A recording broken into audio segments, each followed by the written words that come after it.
It sounds unbelievable. A creature so feared that its bite can kill an adult within hours, yet it hunts without a web, stalking prey through the shadows of the rainforest floor. The Brazilian wandering spider rewrites every rule you know about spiders. Armed with venom measured in micrograms, more potent than any of its kind, it is responsible for more deaths than any other spider on Earth. If finding one in your shoe could mean the difference between life and death, why has evolution crafted something so lethal, so aggressive, and so unnervingly unpredictable? This is where normal ends. The true story begins. A single drop of Brazilian wandering spider venom contains a level of toxicity that defies belief. Scientists measure its lethality using a standard called LD50, the dose required to kill half of test animals, usually mice. For phoneutria, this number is just 0.006 milligrams per kilogram of body weight. On paper, it is one of the most potent spider venoms ever recorded. The average adult spider can deliver between 1 and 2 milligrams of venom in a single bite. That means one bite holds enough neurotoxin to kill several adult humans, at least in theory. To put it another way, a 70-kilogram person would only need to absorb about 0.42 milligrams for a lethal dose, yet the spider can inject more than double that amount. This is not a slow-acting poison. The molecules inside phoneutria venom are engineered for speed, overwhelming the nervous system in minutes. Every microgram counts. With so little margin for error, even a small amount can tip the balance between recovery and catastrophe. Few spiders come close to these numbers. The infamous Sydney funnel web spider, often cited as a rival, has an LD50 of 0.16 milligrams per kilogram, nearly 30 times less potent. Black widow venom is even less concentrated, with an LD50 of 1.4 milligrams per kilogram. On the metric of pure chemical danger, the Brazilian wandering spider stands alone. This is not just a matter of laboratory statistics. Each time the spider hunts, it carries a payload that could end a human life many times over. The threat is not hypothetical.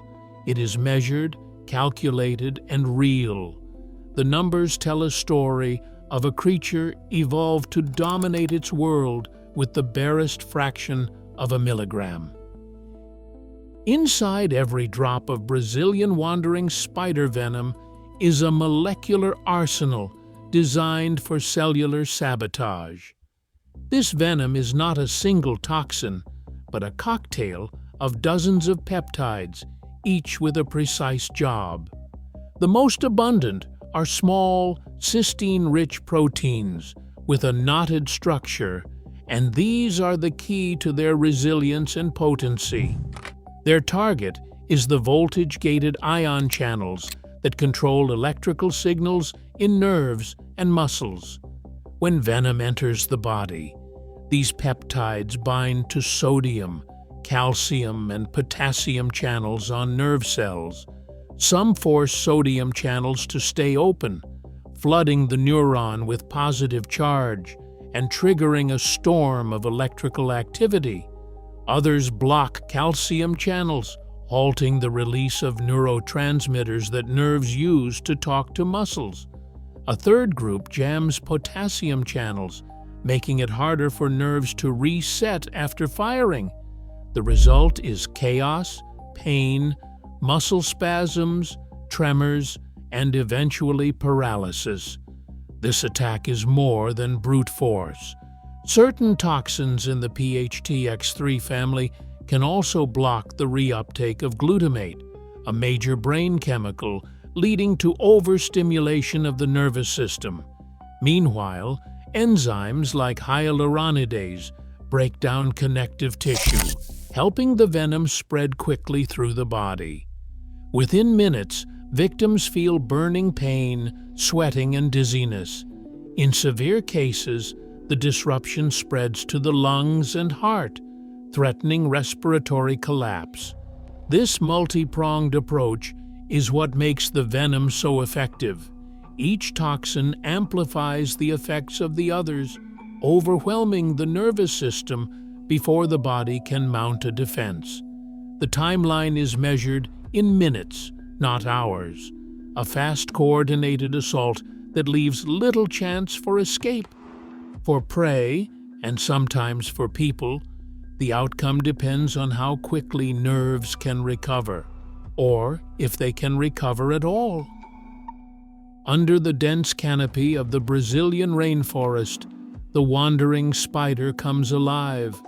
Unlike web builders that wait for prey to stumble into their silk, this hunter prowls the ground and low vegetation, relying on powerful legs and keen eyesight to track movement in the shadows.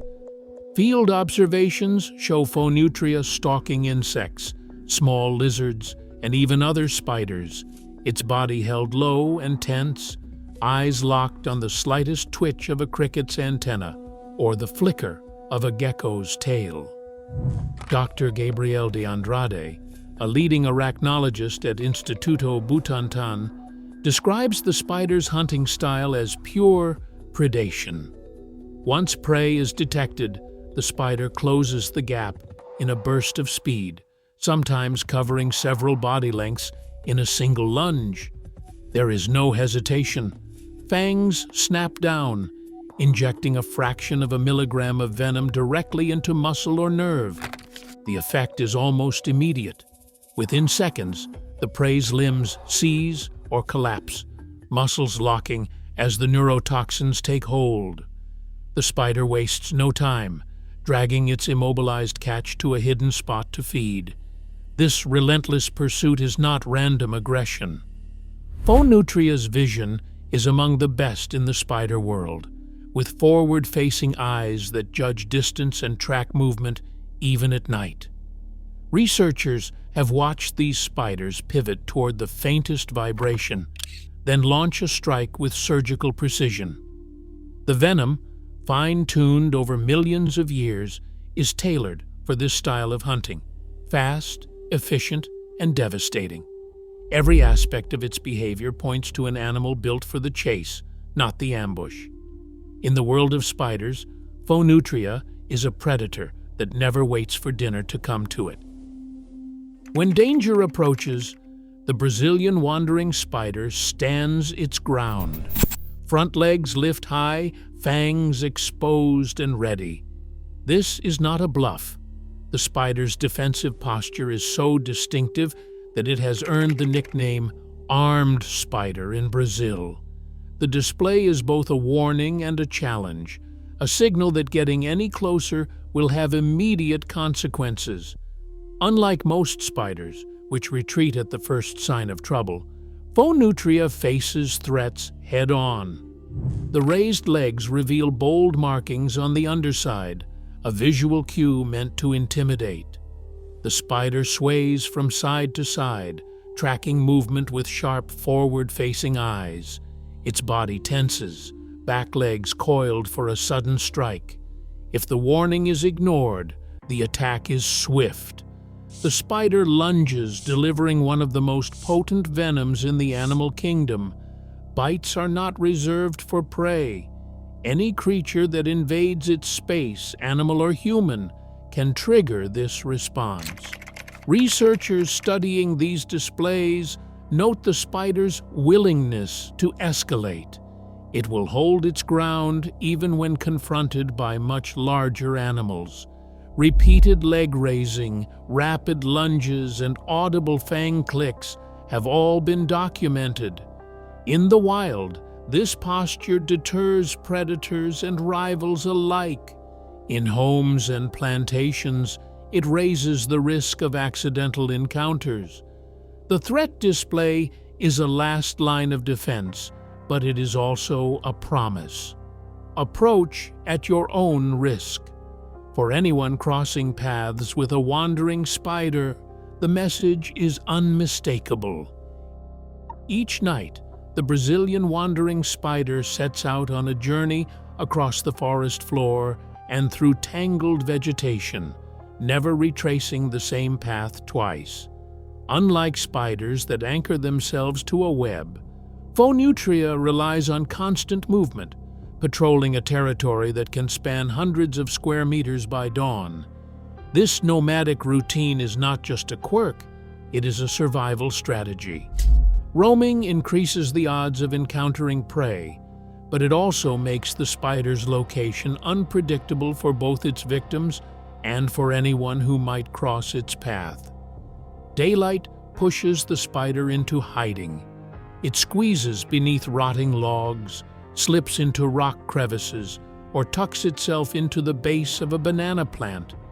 In rural Brazil, it is just as likely to shelter inside a shoe, a pile of clothing, or a cardboard box left on a porch. These choices are not random. Phoneutria nigriventer prefers tight, dark spaces, and that preference brings it into close contact with people, especially where homes border forest or plantation. Urban populations of Phoneutria nigriventer have adapted to life indoors, preying on cockroaches and other pests, and are frequently found in garages, basements, and storerooms. The spider's restless movements and cryptic daytime refuges explain why encounters are rarely anticipated and why the spider can be unpredictable. A single individual might spend the night hunting through a backyard, then vanish by sunrise into a boot or a child's toy left outside. In the agricultural heartlands of southeastern Brazil, plantation workers are trained to shake out their shoes and inspect clothing each morning, a routine drilled by years of experience. Records from São Paulo farms cite 10 to 20 incidents annually where workers are bitten after disturbing a hidden spider. Banana shipments provide another avenue for accidental export. While only a small fraction of intercepted spiders in cargo are true phoneutria, the risk is real enough to keep customs officials vigilant. The spider's ability to thrive in both wild and human-altered habitats, combined with its unpredictable wandering, makes it a permanent wild card, never fully at home, but never far from the next encounter. A Brazilian wandering spider bite rarely begins with a dramatic chase. More often, it starts in the dark, when someone slips on a shoe, reaches into a pile of clothes, or moves a box in a storeroom. The pain is immediate and severe, described by victims as a burning stab that radiates within seconds. In rural towns and city hospitals across southeastern Brazil, emergency rooms are ready for the next case. The protocol is clear.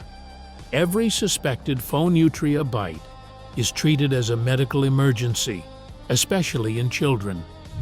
Dr. Leticia Ramos, an emergency room toxicologist in São Paulo, explains that the first few minutes are critical. Nurses assess the wound and monitor heart rate, blood pressure, and breathing.